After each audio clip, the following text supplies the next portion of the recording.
Hello, I'm Yena Lee, and welcome to China Tonight. And I'm Samuel Yang. This week on the show, Chinese cyberspies allegedly hack a tech giant. And too hot to handle, the great chilli off. We put celebrity chef Liaw to the test. Yeah, Sam, I tried it, but I don't know if I like it. Do you mind if we... Yeah. It's good.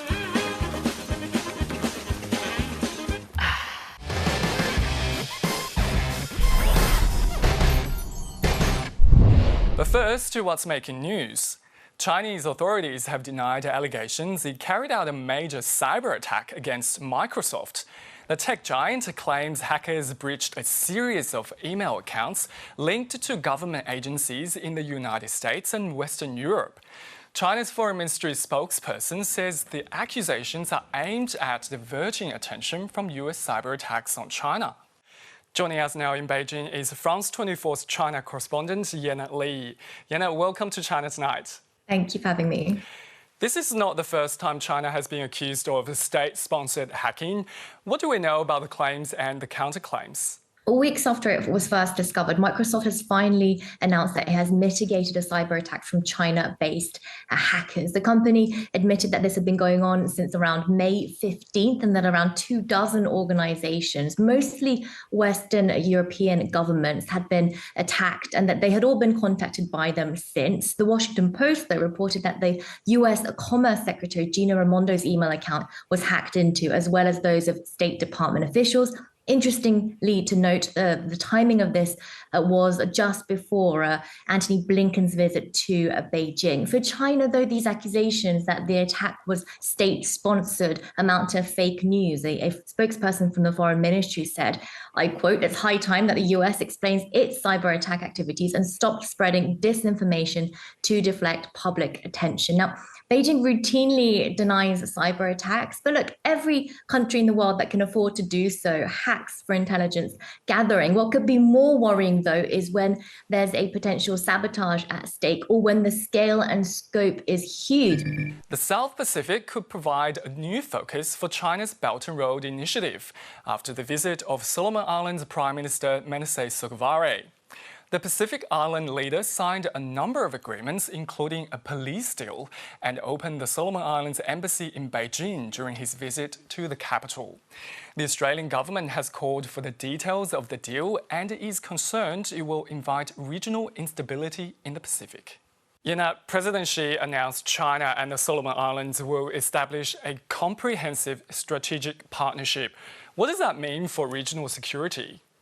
Well, this new label represents an upgrade in their ties, and whilst we don't have much details about it yet, we can safely assume that it means more Chinese presence in this part of the world. The Solomon Islands and the People's Republic have been in a bit of a whirlwind romance since 2019 when Honiara ditched Taipei to forge diplomatic ties with Beijing. And last year, the two countries signed a rather secretive security pact, and a leaked version of it suggested that Chinese troop presence was on the cards. It was controversial, to say the least. Then the Prime Minister of the Solomon Islands, Sogavare, denied that he'd be welcoming the PLA with open arms. He is, though, in Beijing this week. 9 new deals have been signed under his watch, including a pact on law enforcement, and all eyes are on that. China's rivals in the Pacific, the US and Australia, have been demanding more transparency. They want to know what exactly has been signed, especially for Canberra, because historically it's been Australia that has been providing police support to the islands in difficult times. So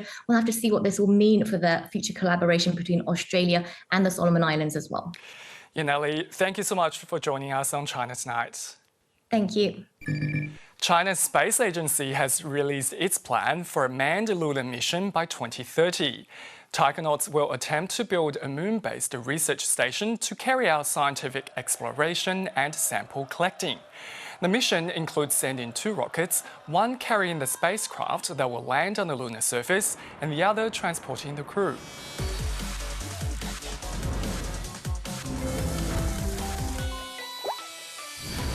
And the moon mission is trending on social media with lots of conspiracy theories. While we're at it, please also take a look at whether the United States moon landing was real or fake. Bring some Americans as well. They haven't been on the moon for decades. It must be magical to observe the entire universe from the moon. It seems we've forgotten there's already a Chinese guy on the moon right now. Remember this dude from the Flying Marquee story earlier this season? He's currently orbiting the moon and no doubt hoping the Chinese astronauts get there soon. And it seems most graduates don't want to become astronauts or even doctors for that matter. They want to become influencers. 10,000 graduates were asked what do they want to do for a job. 2 out of 3 said they want to become internet celebrities or live streamers. It makes quick money in abundance, although live streaming is not as profitable as it was several years ago. Who wouldn't like to make big money without producing anything? This kind of social atmosphere is what's truly frightening. It's not about wanting to become internet influencers. It's that 80% of the job postings are for internet influencers. I'm truly disappointed in this generation, and I can promise you, ABC viewers, there is no way I would ever jeopardise my reputation as a trusted journalist. Which is why I still do all of my work not on the internet, but on paper, using my Rackspy notebook and Zic 4-colour pen. I find my best ideas come to me in the morning, right as the sun is rising, and when I'm drinking my first cafeso pod. Before the chaos of work sets in, I like to soak up some vitamin D with a long walk along the beach right near my penthouse, but not without my Palenci Parga sunglasses from OBZSNZM. Use my code Journalistic Integrity for 5% off at the checkout for any of these items. Head to abc.net.au.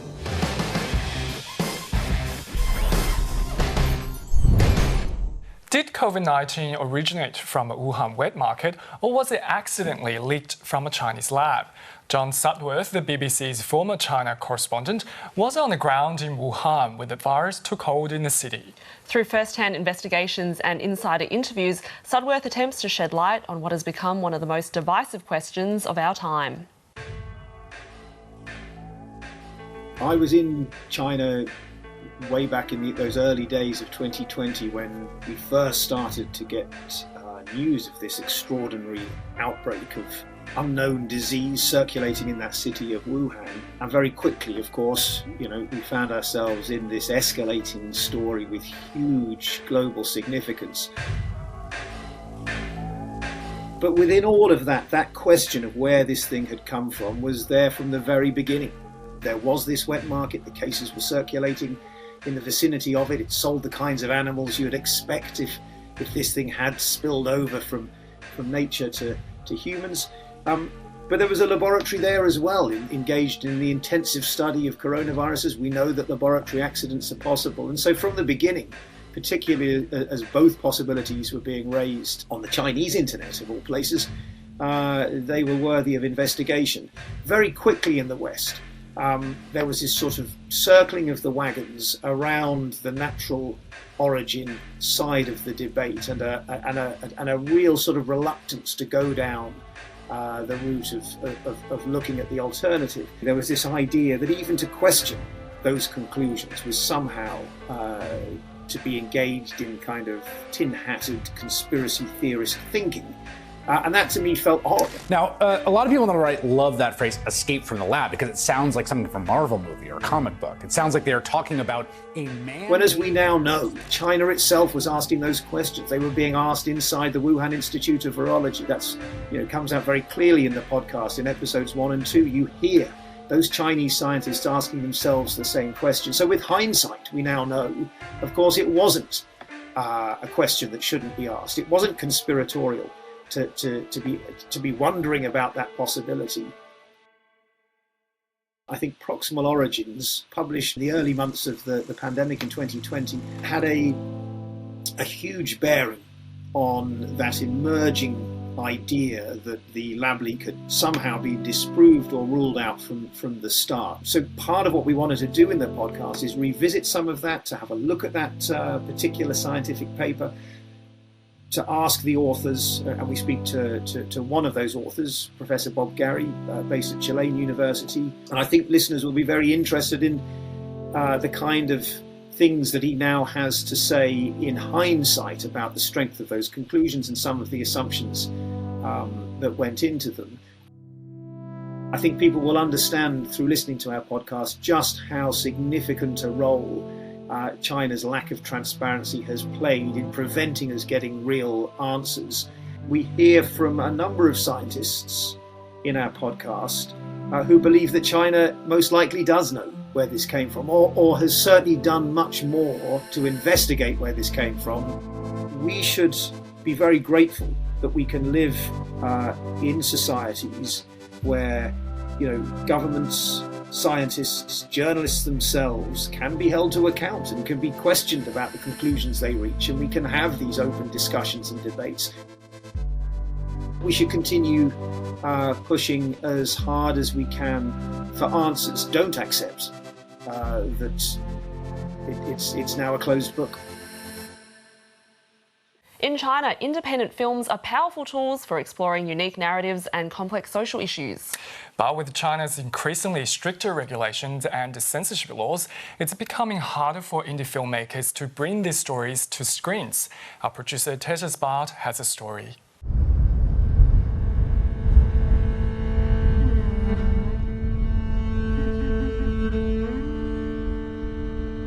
我觉得现在应该是中国独立电影的至暗时刻，应该这么说也不为过了。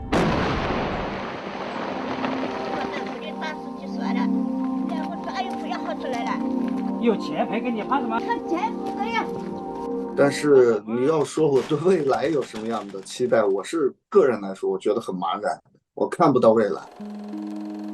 While China has one of the biggest box office markets in the world, it's also an industry that's heavily regulated and controlled by the government. 我叫张赞波，是一名来自中国的独立导演和非虚构的作家。在我的成长的过程中，我看到了很多的这种不公正的、不公不义的这种像丛林法则一样的这样的一个社会的状况。He has made documentary films exposing the impact of China's rapid development on rural populations. Falling from the Sky documents rocket debris from China's space programs landing in the fields of villages where he grew up. 但是在中国的电影里边，中国的主流电影里边，是基本上不会有人去关注它的。所以我觉得，独立电影的价值也就是在于这里。His works are censored in China for tackling politically sensitive issues. In recent times, independent Chinese cinema has faced many challenges with censorship, government crackdowns, and festival closures.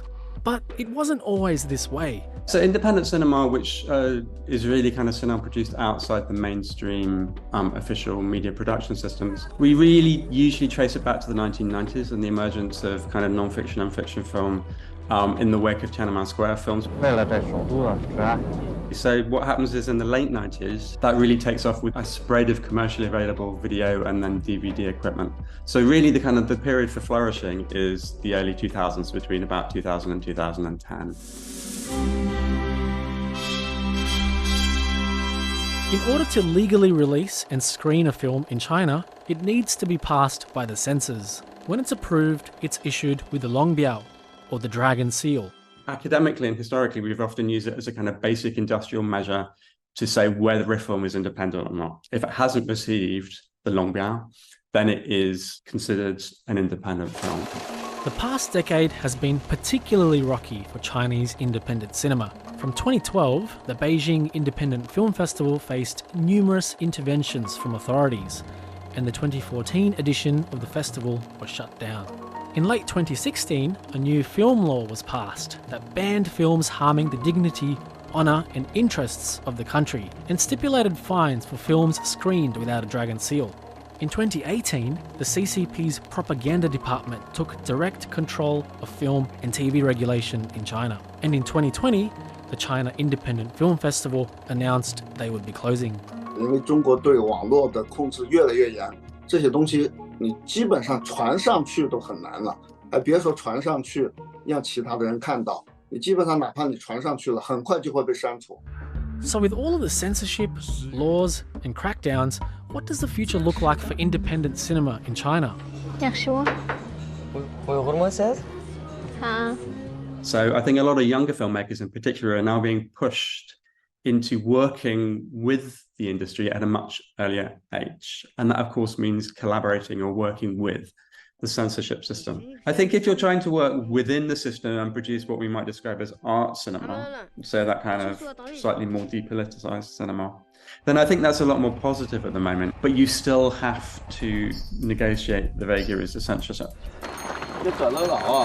Even if you work within the system, things can be uncertain. Director Li Rujin's film Return to Dust, for example, was an immensely popular art house film released last year about two outcast farmers in rural China.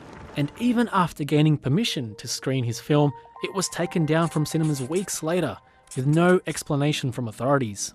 If you're really looking to work totally outside the official system, it's looking pretty bleak at the moment. And unless there's a significant kind of domestic political shift, then it's going to be very, very challenging. 我现在要去开始新的创作已经很难了，就几乎没有可能性了。但我唯一能做的是，我能把以前的拍摄的那些片子，能把它非常秘密的给剪出来，就是暂时把那个原来你所记录的那个社会现实保存在那里。 Every year during the Sydney Film Festival, I would pick a few Chinese docus or indie films to watch because apparently they're banned in China and it's a super rare opportunity. Wow, I have not seen any indie films, but I did see one at the Melbourne International Film Festival last year that was backed by the Beijing Tourism Board, so a little less independent, but I think we should go to the cinema sometime. We've never done it before. I'll shout you a chop chop. What's a chop chop? This year marks 50 years since Australian Prime Minister Gough Whitlam's historic trip to China. In this never-seen-before footage, we take a look back at this memorable state visit behind the bamboo curtain.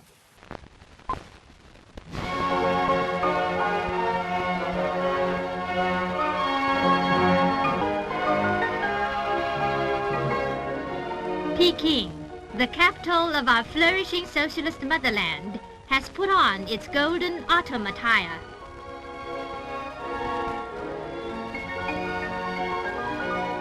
The people of Peking prepare to welcome the distinguished Australian guests from the South Pacific.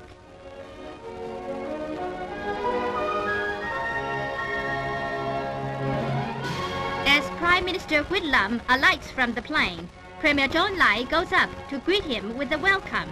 The Prime Minister replies, "I am glad to be back again." A grand welcoming ceremony is held at the airport.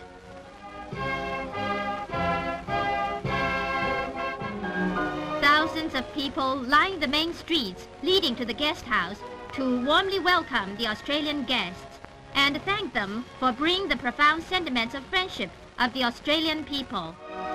That evening, Premier Wenlei gives a grand banquet in honor of Prime Minister and Mrs. Whitlam. China is our close neighbour. In China today, we see a great modernising force capable of exerting profound influence in the world. Close cooperation and association between our two peoples is both natural and beneficial. On November 2nd, Chairman Mao Zedong, the great leader of the Chinese people, meets Australian Prime Minister Edward Gough Whitlam.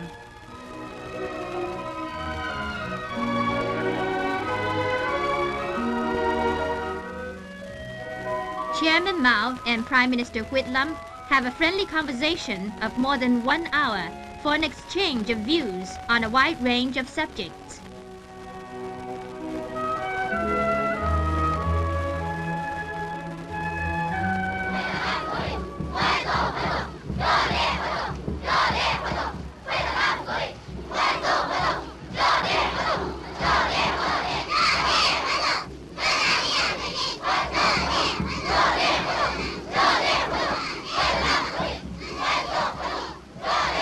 Premier Wenlei and other Chinese leaders and a crowd of several thousand people of Peking give a warm send-off to the distinguished guests from Australia.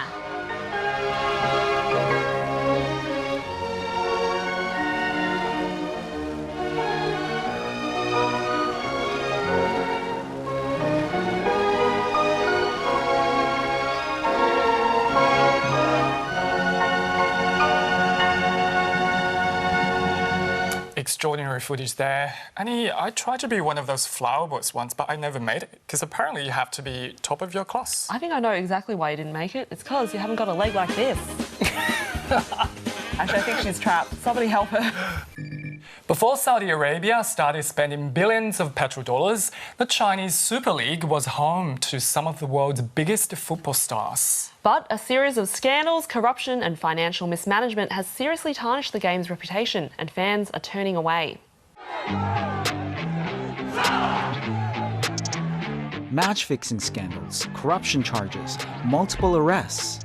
Once football's biggest spenders, now plagued by controversies. The money was way too big. The market there doesn't really support it. It was just over a decade ago, Chinese President Xi Jinping declared his great football ambition of winning the World Cup by 2050.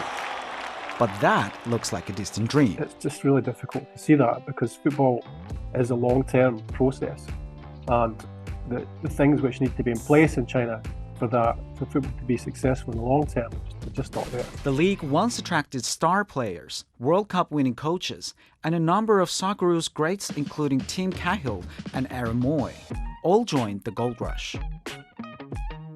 For an Australian player, yeah, it was a new frontier, enormous financial benefits. Those were the two main driving factors for them, and relatively close to home geographically. Now the game is struggling. Players are being investigated, with several facing criminal charges. It's now not a market that I suppose agents would recommend to their clients, to the players to go to. It's very fragmented, so it's a very dangerous market. I don't think many players outside of China would target going to China now and playing in the Chinese Super League. I think it's lost an awful lot of credibility. 2021 Chinese Super League champions Shandong Taishan was one of the league's biggest spenders in the world, spending millions to attract players like Fellaini and Graziano Pele. But head coach Hao Wei is missing following allegations of match-fixing charges, and the entire squad is being investigated. It's a huge deterrent for players, you know, if footballers see footballers getting arrested because they've been party to alleged corruption. It's not a good look. It's not something that would be attractive to footballers to go and get involved in. But Shandong isn't the only team that's been investigated for this crime.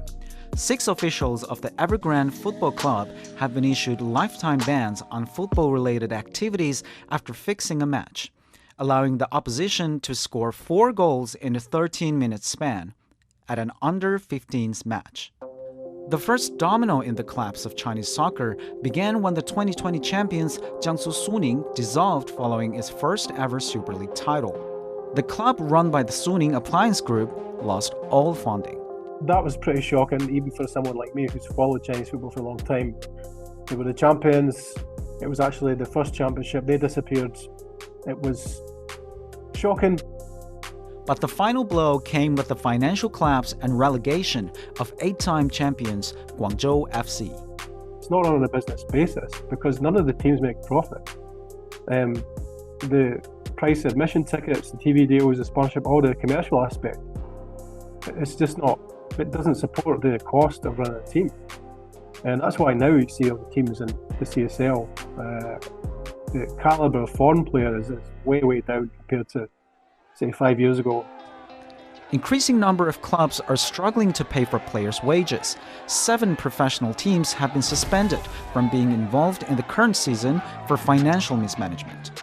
But the scandals are also turning fans away from the game. The arrest of former national team coach Liaw fueled the biggest public outrage. Reports say Li has been investigated for serious violation of the law, accused of moving behind the scenes to double his salary during the time when he coached Wuhan. There's a lot of people who like football, and there's a lot of love for football in China, but also there's not like a really widespread, deep, profound culture. They're just really used to this instability, and I think it actually speaks volumes for the fans who do support the local game in China. I think it shows that a really genuine passion and support, that they're still willing to put their time and money and their emotions into supporting their club, despite the fact that they have this awareness that their club might disappear suddenly. The investigations of football players, executives are continuing. The reputation of the league is being tarnished, an own goal for Xi Jinping's great dream. Laoganma chili sauce is everywhere, but behind the global empire is the story of a determined woman who escaped her impoverished life. Wenlei sat down with celebrity chef Adam Liaw in a test of taste buds in the Great Chili Off. We're going to do a lot of tasting. So we're going to talk about flavour profiles. We're going to talk about chili. We're going to talk about the godmother of chili. And we're going to talk about our own histories and relationship with chili. And we're going to see who can outlast each other. Spoiler alert, you're going to win. Don't say that, because I used to be very good at chili. I'm not really anymore. I've organised these in a rough... I don't know how hot they are. Like, I've tried this one before. I don't think I've tried too many of the others. But I've organised them in how I think is like least hot to most hot. So should we try? All right. Yeah, let's do it. This is a really interesting product because this is I think familiar to a lot of people. It's been staring down at people, this face, the stern old woman's face, Lao Ganma. So it's been staring down from supermarket shelves, probably from a lot of people's pantries as well. But it's just an extraordinary product because it represents a true Chinese success story. The woman who created this went from being the 8th daughter of a very impoverished family in a really poor region to having this billion-dollar empire. Like, she's literally a billionaire. She's literally a billionaire. And she also has, quite fittingly, a chili red Bentley. Amazing. So this one is the fermented chili soybean. It does not look all that hot. Go for it. Let's get into it. So you're not much of a chili person? No, I'm not a chili person. So my family is from Shanghai. Not a lot of chili in the food. Not a lot. But my paternal grandparents are actually from Sichuan. Lots and lots of chili. So I remember my grandmother putting chili on a lot of things, but I didn't grow up eating it. Tasty, not hot. Not at all hot, I would say. Not hot. Not hot. Zero heat. Zero heat. All right, so this is number 2? Yep. This one is a tasty bean sauce. All right. I will say the flavors of each one of them are very distinctive. Also not very hot. This is the OG. This is the original sauce. This is the one that started it all. A little bit kickier. Definitely in the aftertaste. I think we're going to go up a level now. This one has, you can even see substantially more chili. Oh yeah, lots of chili seeds in that one. I truly love the fact that the trademark is still, and the packaging is still so retro. Yeah. In the sense that, you know, she could put a modern photo on there. She could put a photo of her in her Bentley on there. So relatable. But it's the same face. It's been the same face for 20 years, 30 years. And that's the brand. That is like why she's memeable. This is why people online as well love her. There are TikTok videos about her.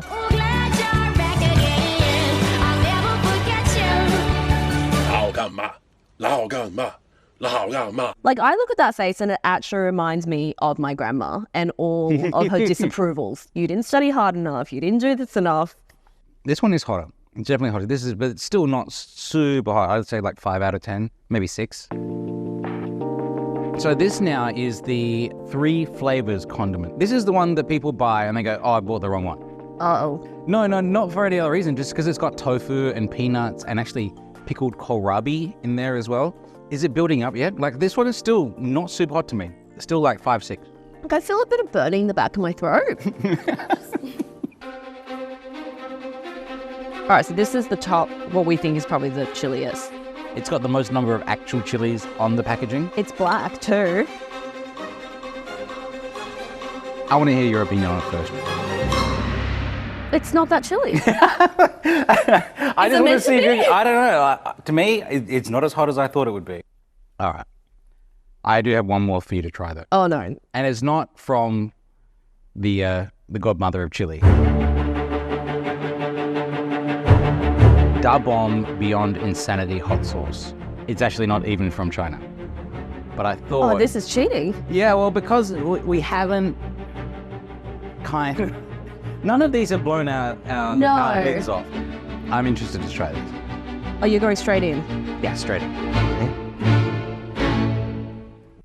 Yeah, that's hot. That's really hot. And this is what I'm going for the meal. Oh my God. I don't know which taste buds are in. Oh, no, it's still going. Okay. Quite hot. I will say, these ones are a lot tastier. Yeah, because you can actually taste them. It's not just like someone shooting 1,000 needles into your tongue. Do you want me to get you another glass of milk? The flavour profiles in these jars are so much more complex and interesting. I am fine. Getting through it. So we have a little surprise for Annie and Sam. They don't know what's about to hit them. This is the sadistic little bottle of hot sauce that almost killed Adam and I. Wenlei, that was so much fun, and thank you for joining us in the studio. Thanks for having me. Wenlei, I have to say, as a fellow Sichuanese, I'm very disappointed in your performance. Yeah, it's a source of eternal shame all the time. I am a bad Asian. It's okay, I'm from the south of China. We're known for not handling chili or alcohol, which we're going to put to the test right now, because we also have some of these sauces here. Tell me about what we've brought. Yeah, so we've got the 6 different flavours, but we've scooped out some of the OG because that's the one that, you know, everyone probably is the most familiar with. And personally, I found still had a bit of a kick. So I'm keen to see how you go. Okay, well, let's give it a go. So that's the OG? Yeah, that's the OG.